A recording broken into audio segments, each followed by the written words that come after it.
So you see, the future of this world is African. Allow me to say this once again a little louder for those of you in the back. The future is African. Wow, just wow. Hey guys. Welcome back to my channel. Who is your president again? I just came across this speech and I'm like, no way, I need to pause my Kweu series and react to this speech. Like, seriously? Oh, this is one of those times when you feel so proud to be Ghanaian. Hey, guys. Oh my God. President John Mahama has finished me pata. Hey, God. This man wasn't reading anybody's speech. He wasn't reading the one written for him by his members or parliament or whatever. He wasn't reading a speech typed and printed for him. He was just hitting it. He was speaking from his mind. This man was not reading something and he wasn't trying to pamper words. He wasn't trying to be because we're in the US, let's not say anything that would offend anybody. He wasn't.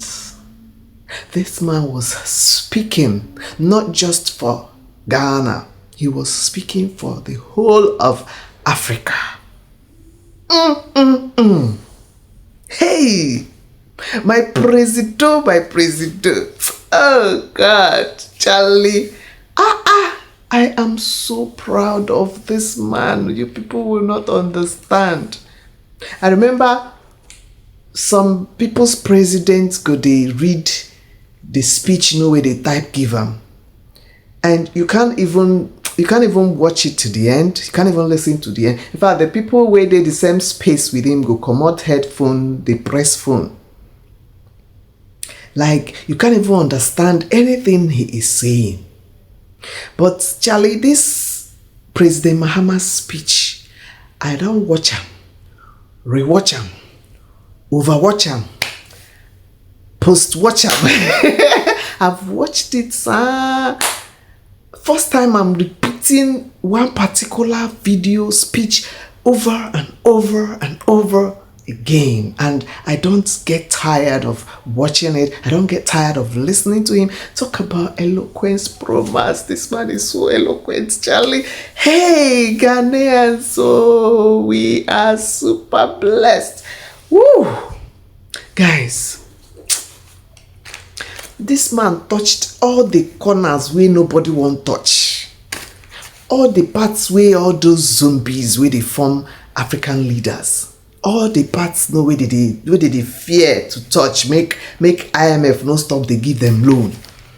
All the parts where they no one touch. President Mahama touch am, press am, uproot am, pour am everywhere. Say, oh yeah, wetin go happen tomorrow, make it happen today. And you can't even, like, listening to him, sir, you can't help but hear him. You know what? It's one thing to even listen, right? It's another thing to hear what the person is saying. This one, I sure say Trump go sleep over him because he no get how he be, man. Look at the president of a country now. Like, if they won't begin the see bragging rights. Hey, this one will be my bragging right. How did this speech make you feel as a Ghanaian? Can you please tell me in the comment section? I don't know how to even express it, how I feel. God. Guys, let's watch this video. In fact, I'm just gonna let it roll. I won't even interrupt. Let me just play the entire speech. Let me play the entire speech. You tell me the parts he touched that is your favorite, okay? Please. and like this video for me, okay? If you're new here, Akwaba, my name is Ella Chilaka, the one and only Ohima Abuna, hey, of the Asante Kingdom and the whole of Ghana. Oh, the one that is proudly Ghanaian. Feel free to subscribe to my channel if you like my kind of videos, of course. If you don't like them, no problem. And don't forget to like this video if you haven't done so yet. And my already subscribed OGs, me plus all of you, marriage. Thanks for always watching what I put out. Guys, please, let's watch this President Mahama's full speech, and you let me know in the comment section which parts of it is your fave. Let's roll. It's involved in the founding of the United Nations in 1945. Only 4 were African: Egypt, Ethiopia, Liberia, and South Africa. It is important to point out that the United Nations came into being in the aftermath of World War II because of the inability of its predecessor, the League of Nations, to avert a large-scale global conflict, which had been its guiding purpose when it was founded in 1920 at the end of the First World War. Out of the 42 founding member states of the League of Nations, only 3 were African: Liberia, the Union of South Africa, and Ethiopia. Egypt was to join later in 1937. Africa's overall participation in the organization's founding was minimal and relatively unimportant.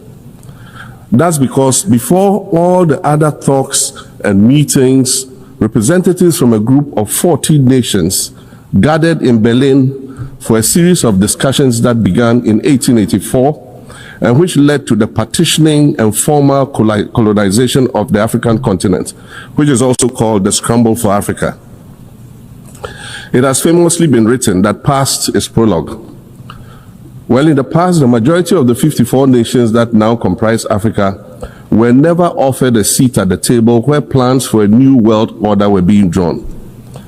But, Madam President, as fate would have it, the tables are turning, and Africa's role in the authorship of whatever is yet to come for this world is going to be huge, and it will be consequential. According to this organization's own projections, by the year 2050, more than 25% of the world's population is expected to come from the African continent. Additionally, by 2050, 1/3 of all young people aged between 15 to 24 will be residing on the African continent. So you see, the future of this world is African. Allow me to say this once again a little louder for those of you in the back. The future is African. Hey! Sweet me. Oh. Already today, Africa is a catalyst for human potential and development, as well as for economic reform and ecological stability. Africa is a catalyst for systemic change. If this reality, which is fact-based and straightforward, seems provocative or unsettling, perhaps it's because you are viewing it through the lens of centuries of filters, colonialism and imperialism, and the resulting implicit bias. Maybe you are unaware of the resilience of African nations or their remarkable ability to make a strong comeback just when you think it's safe to count them out. That is what is happening right now in my own country, Ghana. Our constitution limits leaders to 2 4-year terms. In January, I was sworn in for a second term, which, let me point out, was non-consecutive with my first term. Our currency, the Ghana cedi, was rapidly depreciating, faced with rising inflation, a huge debt burden, and low morale amongst our citizens. My new administration settled down quickly and embarked on an ambitious program of comprehensive transformation designed to restructure Ghana's economic foundation and enhance our competitive standing globally. We refer to this process of recalibration as our reset agenda. In just 8 months, we have achieved significant reduction in inflation from 23.8% in December 2024 to 11.5% in August 2025, restoring price stability for our citizens. Additionally, our currency, the Ghana cedi, has appreciated considerably against other currencies, with Bloomberg reporting it as the best performing currency in the world at one point. Our improved sovereign credit rating reflects increasing investor confidence in our economy. And our 24-hour economy initiative promises to transform our economy. And there's a renewed willingness amongst our people to trust that their elected officials have Ghana's interests at heart and that we're progressing together. Madam President, I believe that in honor of this milestone celebration, the United Nations should also embark on a process of serious recalibration and establish its own reset agenda. Since the organization's founding, the number of UN member nations has nearly quadrupled. And quite frankly, it is not the same world that it was back then when the UN was formed. I mentioned earlier that I began my second non-consecutive term as president this past January. My first term ended in January 2017. In that span of time, 8 years, the world has changed with such ferocity. My first days in office after my return felt as though I had just awakened from a Rip Van Winkle-style sleep. Now, no, that was only after 8 years. Imagine then what it will be like after 80 years since the founding of the United Nations. In 1945, the sun had not yet set on the largest empire in history. The most common mode of international travel was by sea. The personal computer had not been invented, let alone made portable. And television, a new convenience, was still in its infancy, albeit in black and white color. Relations between the US and the Soviet Union were turning frosty, with Winston Churchill declaring that an iron curtain has descended across the European continent. Fast track 80 years on, in today's world, hundreds of thousands of commercial flights take off and land every day. Libraries have been digitized so that volumes of literature can exist on a small device, small enough to fit inside your pocket.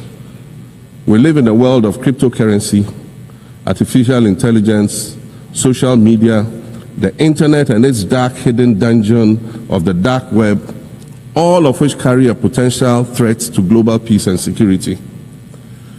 Climate change is real, and we're fighting a losing battle against the loss of Maldives and other island nations to the rising sea level, against the loss of Timbuktu to desertification and the Amazon forest to global warming and deforestation. Madam President, the UN Founding Charter is outdated when it comes to representation in this August Assembly. The most powerful post-World War II nations are still being rewarded with an almost totalitarian guardianship over the rest of the world. And yet, the first sentence in Chapter 2, Article 1 of the UN Charter declares that the organization is based on the principle of sovereign equality of all its members. If this were true, and was the case, a continent as large as Africa, with its numerous UN member states, would have at least one permanent seat on the Security Council. Hey, my president. Hey! Furthermore, we believe that veto power should not be restricted to only 5 nations, nor should it be absolute. There must be a mechanism in this House for the General Assembly to challenge a veto. No single nation should be able to exercise an absolute veto to serve its own interests in a dispute. In 1995, during the 50th anniversary of the United Nations, Nelson Mandela stood in this very spot, and he said, "The United Nations has to reassess its role, redefine its profile, and reshape its structures. It should truly reflect the diversity of our universe and ensure equity among the nations in the exercise of power within the system of international relations in general and the Security Council in particular." I close quotations. 30 years later, we African leaders are still making the same simple request for a permanent seat on the Security Council with the power of a veto. So today, Madam President, I stand here in this exact spot and ask the world, If not now, When? then when? When? We demand not only a reform of the Security Council, but also a reset of the global financial architecture, which is currently rigged against Africa. Africa must have a greater say in the world's multilateral financial institutions. And while I'm making requests, I'd like to call for the removal of the blockade on Cuba. As Dr. Kwame Nkrumah, our nation's founder, famously said, we seek to be friends with all and enemies to none. The Cuban people shed their blood on African soil in the fight against apartheid. And indeed, Cuba has been and continues to be a faithful friend of Africa. You see, the very fact that I can stand here and ask these things and say these things, and the fact that all nations can ostensibly gather here to address critical global issues, air our grievances, and express our concerns, that is what makes the survival of this organization so important. In every old city or village, you will find a town square, or a courtyard, or a plaza that once served as a gathering space for the citizens of the community and their leaders. Meetings and celebrations were held there, as were trials and elections. And these were spaces that brought people together and held them together as a community. Sadly, time and technology have eroded these spaces. Madam President, in many ways, the United Nations is the proverbial town square of our modern global village. And it has never been more critical for us to protect this one space that brings and holds the world nations together as a community. The internet, social media platforms, and artificial intelligence offer us the illusion of connectivity, when in fact what they do is reinforce isolation by using algorithms that ensure that we do not receive new ideas and perspectives, but rather more of the same content. People don't understand. We are served alternative facts and manipulated images, making it easy to disseminate disinformation and sow seeds of division amongst communities. Madam President, these are dangerous times. Our world is currently experiencing a rise in nationalism and economic instability. There's a general breakdown of multilateralism. Various acts of aggression have been committed against the sovereignty of others, and nations are attempting to circumvent the very safeguards that were put in place to prevent large-scale global conflict. These conditions are all too similar to the ones that led to the League of Nations' failure in fulfilling its mandate. The denial of visas to President Abbas and the Palestinian delegation sets a bad precedent and should be deeply worrying to all member nations of the United Nations. Ghana recognized the state of Palestine in 1988 and supported a two-state solution to the conflict since then. And I say, contrary to the claims of some, a two-state solution would not be a reward for Hamas. It would rather be a reprieve for the hundreds of thousands of innocent women and children and people who are facing collective punishment and forced starvation for no reason other than the fact that they are Palestinian. For nearly 2 years and for the fear of reprisals, we here in this General Assembly have been playing hide and seek with language to find the right words to help us avoid or excuse what we all know is taking place in Gaza. But here's the thing, it doesn't matter what you call it. If it looks like a duck, it swims like a duck, and quacks like a duck, well, then it must be a duck. Bam! Hey! The crimes in Gaza must stop. So simple, my president.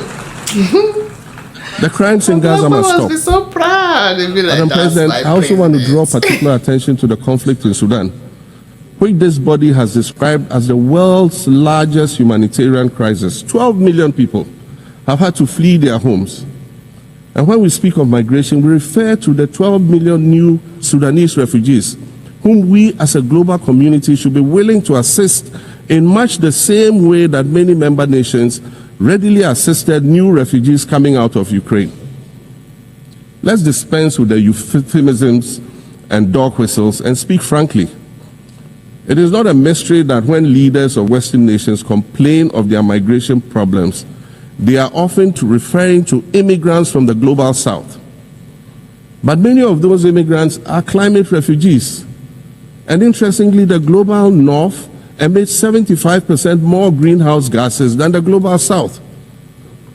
However, the effects of climate change are more severe in the global south because we lack the resources to address them effectively.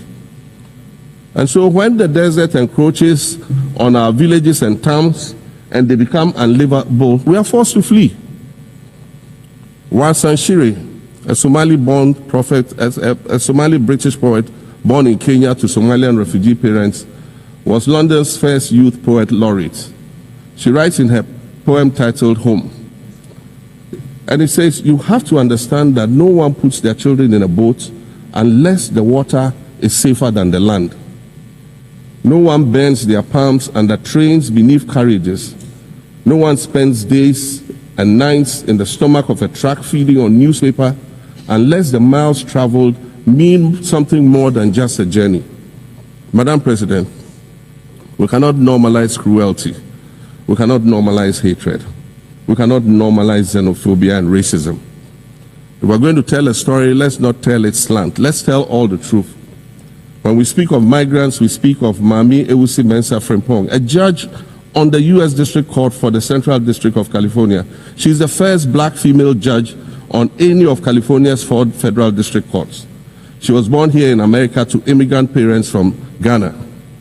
We speak of Peter Bosman, a medical doctor in Ghana who moved to the town of Piran in Slovenia in the 1980s and later became the first black mayor of Piran, the first black mayor in Slovenia and in the whole of Eastern Europe. We speak of T. Michael, the iconic Ghanaian Norwegian artist and designer. And of course, we speak of the late Kofi Annan, former United Nations Secretary General. Hey! And this man, no, they look good.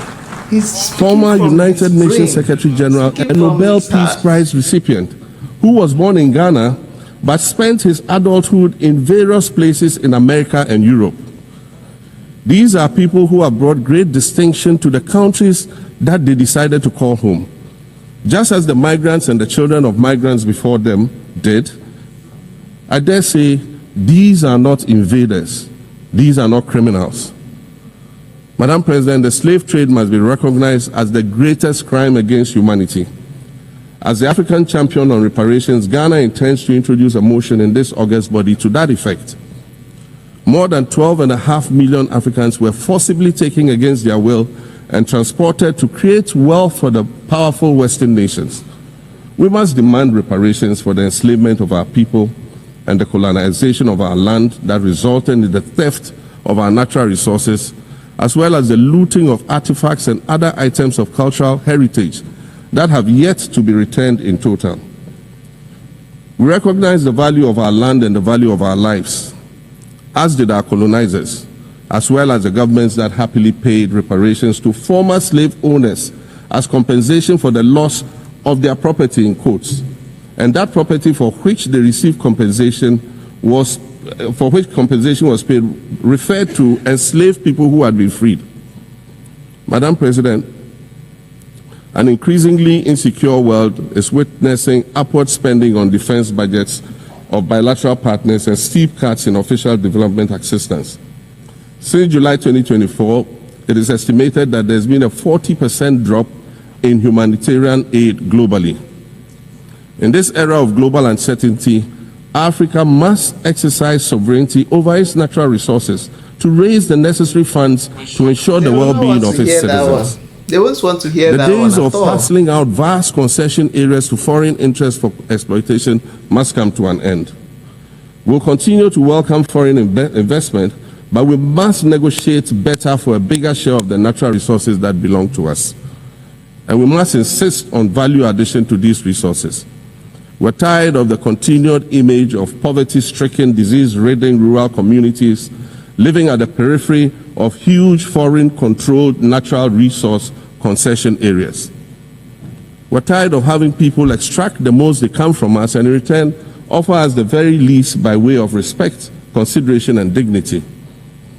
We're tired of not being represented in ways that reveal the richness and complexity of our history or acknowledge all that we have overcome to arrive here in this liminal space of untold possibilities.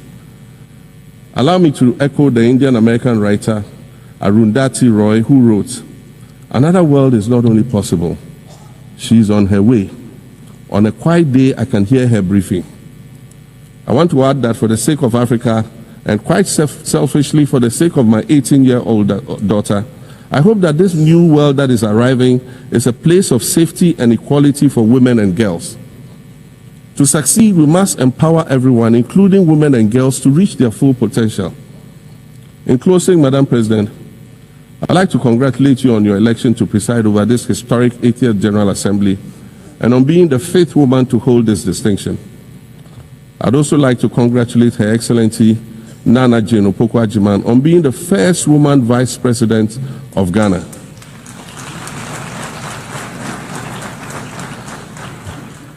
Now every Ghanaian girl knows the heights to which she can ascend. Words matter, but issues of representation matter even more, which is why Ghana looks forward to the appointment of a woman as Secretary General of this organization in the near future. Whoops.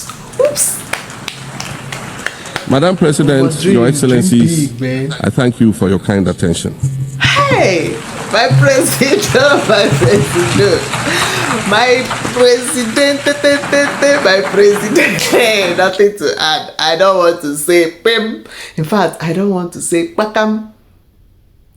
My president has said it all. Nothing to add, nothing to promote. Hey, God. Ghanaians, we are blessed. Don't look at me like that. Me, I'm Ghanaian. Hey, see my president, see speech. No, but just, how can anybody even get bored watching this speech? Kudos to my president, you too much. Hey, education good though. To get a learned president, a learned leader is good though. Hey guys,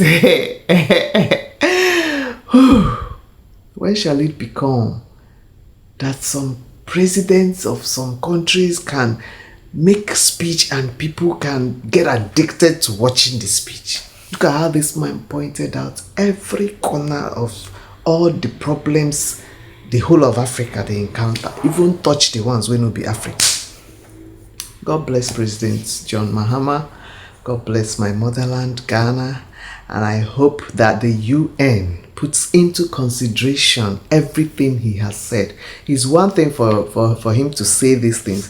Then the main thing is for them to at least acknowledge, pay attention, and do something about these things he pointed out and bring up the changes necessary to make Africa great again. Africa is the future. The future is African. Oh, I beg guys, I hope you have liked this video. Please like this video. Me passion why. Hey God, thank you for watching. In fact, I don't have anything else to say. Thank you for watching, and I'll see you guys in the next video. Proudly Ghanaian. Wow. Assemble.